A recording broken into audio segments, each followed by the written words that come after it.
He said he's been waiting for you to come home, Mum, and he's wearing Grandpa's ring." 7-year-old Leo did not flinch as he delivered the message, his small hand gripping the dusty handle of the cabin door. Sarah froze instantly, the half-full mop bucket tilting precariously on the rotting porch wood. She was miles from town, deep in a forgotten clearing in northern Oregon, cleaning the only thing her grandmother had left her, a crumbling, isolated cabin supposed to be completely empty. The air immediately felt thicker, the scent of pine and decay suddenly mixing with the metallic sharpness of fear. Her old German shepherd, Gus, who had been sleeping soundly by the truck, suddenly raised his head, a low, guttural warning rumbling deep in his chest. Sarah hadn't seen anyone drive up the long dirt road. The cabin hadn't been home for 20 years, and her grandfather's ring had been buried with him. Sarah pushed Leo gently behind her, the mop handle feeling suddenly useless in her grip. Her chest tightened, the familiar suffocating cold of old anxiety rising from her stomach. She hadn't expected this cabin to be easy, but she had expected it to be silent. It was late September, the kind of damp, biting cold that seeped into the bones even under the midday sun. The surrounding woods of Douglas fir were dense and unforgiving, swallowing the light and the sounds of the distant highway. It was the perfect place to hide, which was exactly why she was here, to clean it out fast, sell the land, and disappear from the city debt collectors for good. The cabin itself was a monument to neglect. Dust coated everything in a thick, insulating layer. The windows were opaque with grime, filtering the daylight into a sickly, yellow-green hue inside. Sarah had spent the last 2 days stripping wallpaper, breathing in the scent of mold and forgotten things. She was physically exhausted, her shoulders aching from the repetitive manual labor, but the physical pain was easier than the mental strain of trying to keep them afloat. She scanned the perimeter.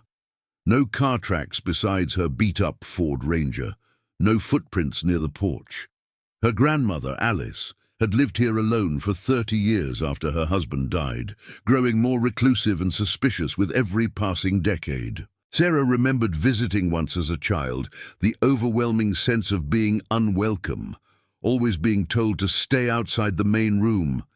That room, she realized now, was the only one she hadn't touched yet. It remained locked, heavy and silent at the back of the small structure. Gus, the old shepherd, stopped his low growl and shifted his weight, pressing his flank against Sarah's leg, a silent offering of bulk and protection. He was 12, arthritic and slow, but his instinct was sharp. Sarah remembered Alice always keeping the main room door locked, claiming it was full of valuable antiques. But Sarah suspected it held something far less material, the physical manifestation of her grandmother's carefully guarded grief. Sarah had inherited the cabin, but not the key. She would have to force the lock later after she dealt with the immediate chilling message from her son. Leo was only 7, imaginative but rarely fabricated simple facts. She knelt quickly, meeting Leo's wide, fearful eyes. "Where did you see him, Leo? Tell me everything, honey."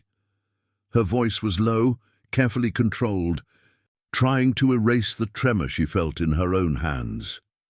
Leo pointed a shaky finger towards the dense shadows between the cabin and the shed, a spot where a massive, ancient cedar tree stood guard. Sarah gripped Leo's hand and started walking toward the shed, not running, forcing a false sense of calm. She reached the shadowed area, scanning the dark lines between the roots and the undergrowth. There was nobody there. The only unusual detail was a small, crudely carved wooden bird sitting on a stump, a chickadee, painted yellow and grey, entirely out of place amidst the debris. Sarah had never seen it before. "He was right there," Leo whispered, his voice catching.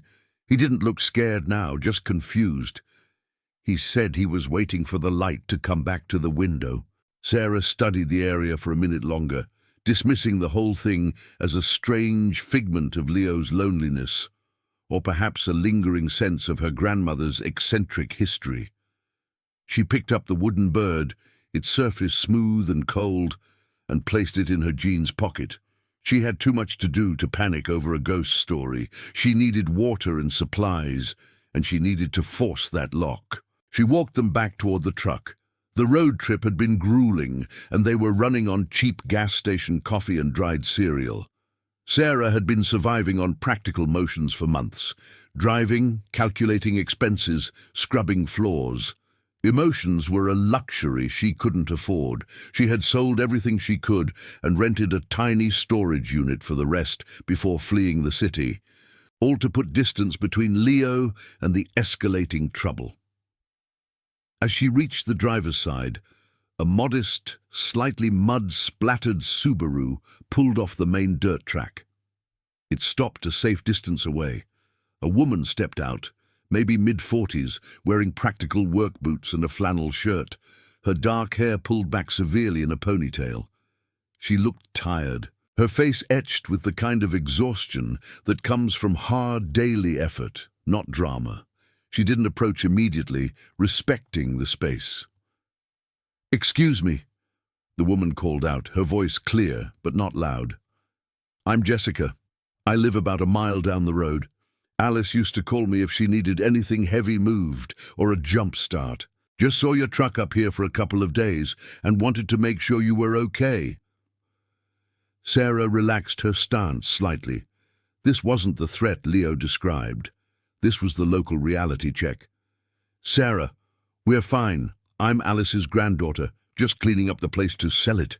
Jessica nodded slowly, her eyes conveying understanding rather than pity. She didn't offer a hug or platitudes. She just held up a small, insulated container. "I made chili, it's hot. Figured you might not have power set up yet, and I brought some extra batteries for the flashlights. If you don't need them, no problem. If you do, they're here."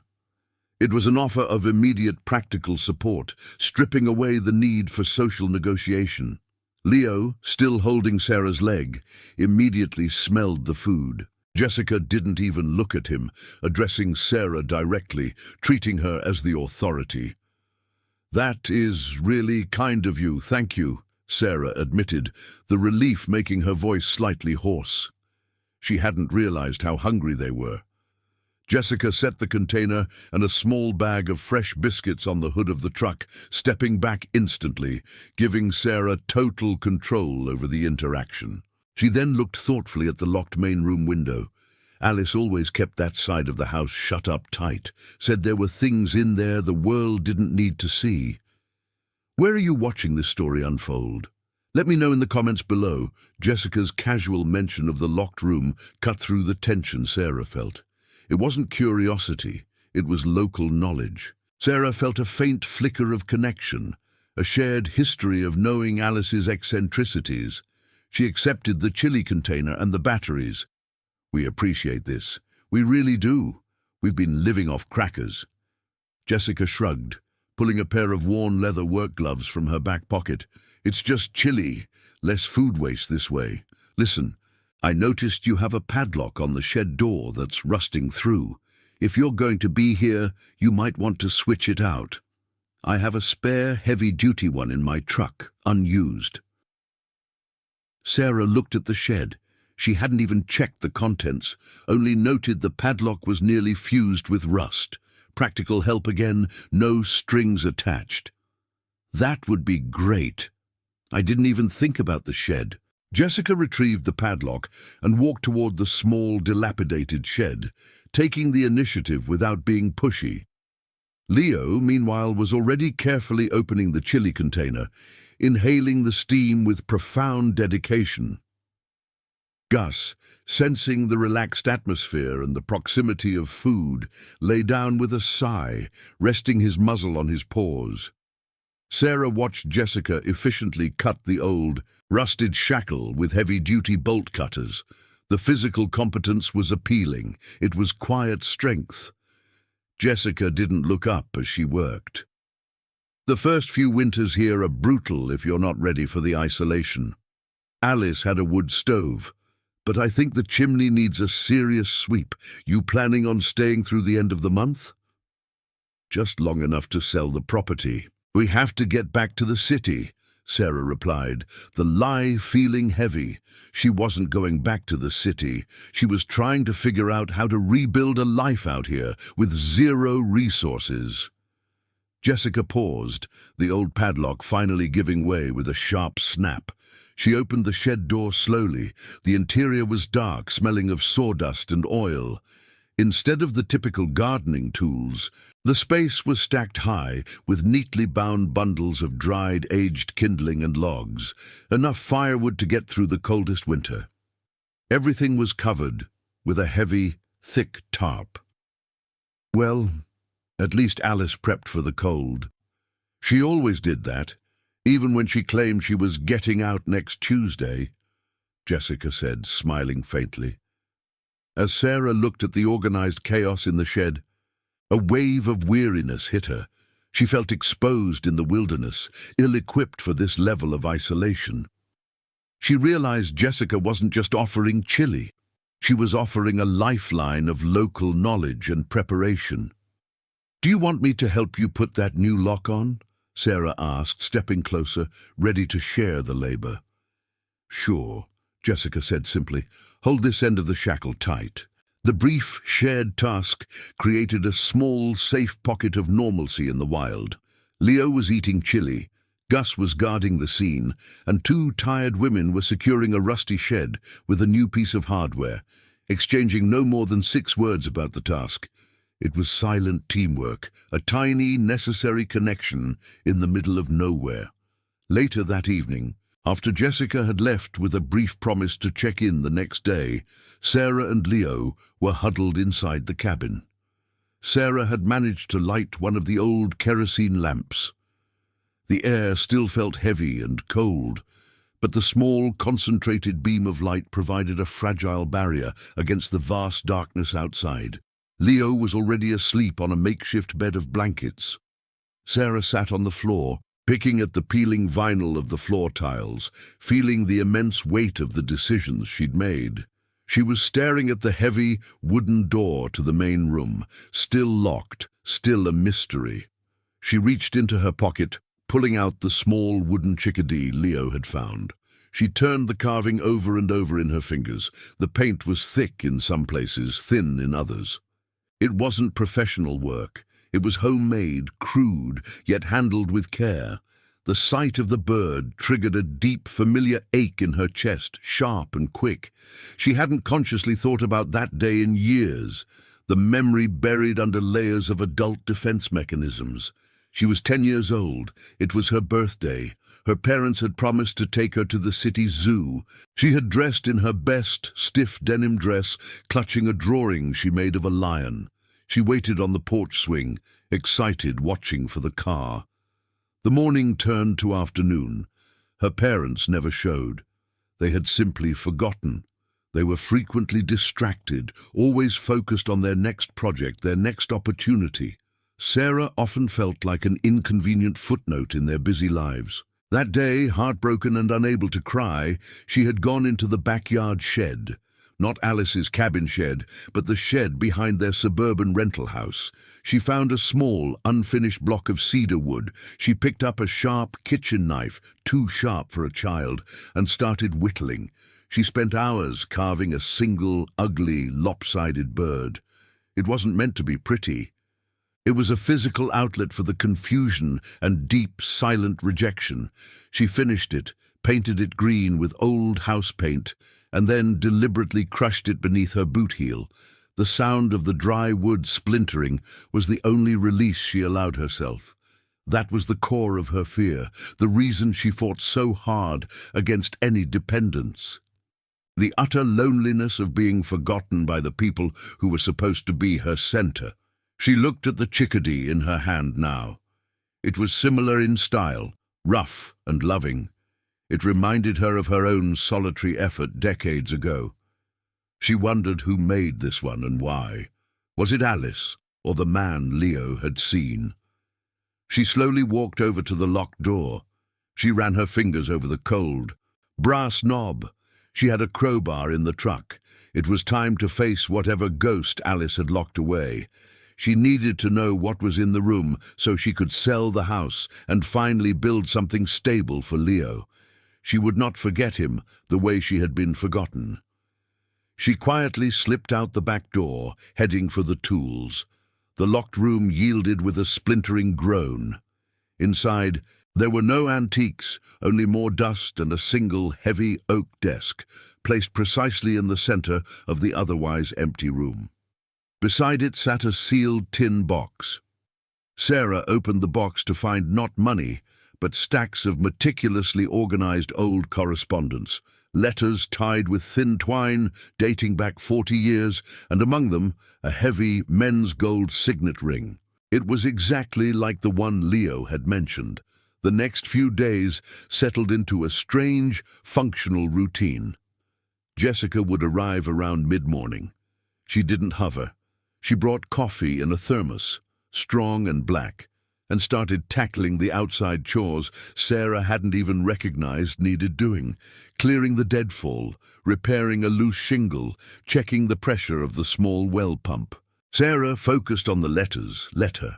She was absorbed in the history of the house, revealed through Alice's old correspondence. She learned about a local lumberman, William, whom Alice had loved deeply but never married, and who had gifted her the gold ring. William had been killed in a logging accident decades ago, and the letters detailed a profound, secret grief that Alice had carried in silence, keeping only his desk and the letters in the locked room. The man Leo saw was likely the manifestation of this deep history, or perhaps a caretaker William had left behind. Leo thrived in this unstructured environment. He spent hours outside with Gus, collecting interesting rocks and pieces of moss. He gravitated toward Jessica whenever she arrived. Jessica never coddled him, but she included him. When she was sweeping the dry pine needles off the porch, she handed him a smaller broom and told him to get the corner dust. When she was checking the truck tires, she showed him how to read the pressure gauge. It was attention based on utility, not sentimentality. One afternoon, Sarah was trying to wrestle a heavy, damp rug out of the cabin. Jessica arrived just as Sarah strained her back. Without a word, Jessica grabbed the other end. "Lift with your legs, Sarah. You'll be useless if you pull a muscle," Jessica instructed gently but firmly. They moved the rug together, the effort shared easily. After the rug was tossed onto the burn pile, they sat side by side on the steps, sharing the coffee. Sarah finally felt the tense knot in her shoulders loosen. She wasn't carrying the full weight of survival alone anymore. She hadn't realized how much she had been bracing against the world until the brace had been subtly removed. Leo ran up to them, presenting Jessica with a handful of wild berries, sticky and slightly bruised. "Are these safe, Leo?" Jessica asked seriously, inspecting them. "Yep, the red ones are poison, but the purple ones are good for jam, Grandma Alice told me," Leo announced with authority, even though he had only seen Alice once, briefly. Jessica looked at Sarah, a brief, warm smile touching her lips. "Your son is quick. He's right about the purple ones. We should make a batch of jam." Sarah watched them, realizing that this small, practical unit, Leo, Gus, the routine labor, and Jessica's steady presence, was the first feeling of belonging she'd experienced in years. The silence was not the silence of abandonment. It was the quiet of shared effort. She stayed longer each day, ostensibly to finish the packing, but unconsciously she was delaying the departure. She was safe here, and she felt compelled to know more about the secret life of the man who wore her grandfather's ring in the woods. The rhythm broke on a Tuesday afternoon. Sarah had finally forced herself to call a local real estate agent, arranging for the property survey and an initial valuation. The conversation solidified her impending departure, and the stress of leaving this fragile piece made her irritable. Jessica arrived with a small bag of groceries, milk, bread, and a bag of flour for the jam project. Leo immediately ran to the truck bed where Jessica had left a small toolbox, fascinated by the arrangement of wrenches.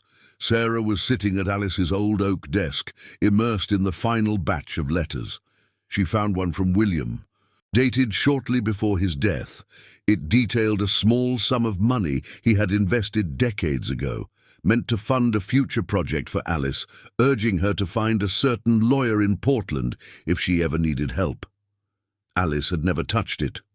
"Leo, get away from the truck. You are making a mess," Sarah called out sharply, her voice tightened by the financial anxiety the letter resurfaced. Leo flinched, startled by the sudden harshness. He hadn't been making a mess, he was simply organizing the tools. He bumped the edge of a plastic crate holding a row of seedlings Jessica was planning to transplant later. The crate tipped, and the delicate young plants, destined for winter hardening, spilled onto the ground, their roots exposed to the dry air. A deep silence fell. Jessica looked down at the ruined seedlings, her expression unreadable, not anger but deep disappointment. She had spent weeks nurturing them indoors. "Leo, I told you to stay away," Sarah repeated, standing up quickly. She saw the damage, felt the immediate sting of Leo's shame, and instantly tried to compensate with defensiveness. "It's just some plants, Jessica. He didn't mean to." Jessica slowly knelt down, gently starting to scoop the dirt back around the exposed roots, trying to salvage the fragile life. "They're not just some plants, Sarah. They're next year's crop. And I teach him better than that. If you touch something, you treat it with respect. If you don't respect the small things, you don't respect the bigger things." The words, spoken softly, felt like an accusation of her entire life, of her frantic escape, her financial instability, and her inability to provide Leo with a stable environment. Sarah's old wound of abandonment flared. She interpreted Jessica's quiet disappointment as judgment, a confirmation that she was failing just as her own parents had failed her. "I appreciate your help, Jessica, but I don't need a lesson on parenting ethics," Sarah snapped, instantly regretting the volume but unable to retract it. "We're leaving soon anyway. The sale is moving forward. We can handle ourselves." Jessica stopped gathering the plants. She stood up slowly, dusting the dirt off her knees. The brief connection, the shared rhythm, had completely shattered. The chili, the coffee, the shared labor, it was all suddenly irrelevant. "I understand," Jessica said, her voice completely flat. She walked to her Subaru, opened the door, and looked back at Sarah one last time. "You are Alice's granddaughter, after all. She always pushed away the help that was right in front of her. Don't wait 40 years to realize you made a mistake, Sarah." She drove away quickly, leaving only the scent of exhaust and the image of the ruined seedlings. Leo was crying silently by the truck, watching the dust settle. Gus whined softly, pressing his head into Sarah's leg. The silence that followed was the heaviest kind, the silence of loss. Sarah knew she had just sacrificed the only safe harbor they had found. Sarah spent the rest of the day in a state of simmering self-reproach, packing boxes with unnecessary haste. The knowledge of the impending sale was supposed to be a relief, but it felt like tearing herself away from a nascent healing. That evening, as she organized Alice's remaining belongings, the gold signet ring from the tin box caught the faint lamplight. It was her grandfather's ring, the one William wore. Leo had seen someone wearing it. Sarah realized she hadn't investigated Leo's claim beyond a quick glance into the woods. She had been too preoccupied with financial survival to consider the deeper, stranger history of the place. She picked up the box of William's letters again. Alice had kept everything. Sarah found a heavily folded map tucked into the bottom corner. It was a crude, hand-drawn map of the local woods, marking trails, water sources, and one specific circled spot, about 2 miles east of the cabin, marked simply W Shelter. Sarah knew then that the man Leo saw wasn't a ghost. He was likely William's relative or friend, still checking on the place, wearing the symbol of a decades-long devotion. The man was probably the source of the hidden firewood in the shed, placed there out of loyalty to Alice's memory. He was the protector of the cabin. But then a chilling thought struck her. If the property was sold, the new owners would demand the man leave, or worse, see him as an intruder. He would lose his sanctuary, the shelter William had prepared, and the connection to the person he was waiting for. Sarah looked at the papers from the real estate agent, ready for signature. Selling this land meant destroying the secret William and Alice had preserved for decades. A secret rooted in enduring love and quiet protection. It meant forcing a quiet, faithful man from his home just for a quick payout. She looked at Leo, sleeping soundly, clutching the wooden chickadee she had given him. She remembered the feeling of being forgotten on her own 10th birthday.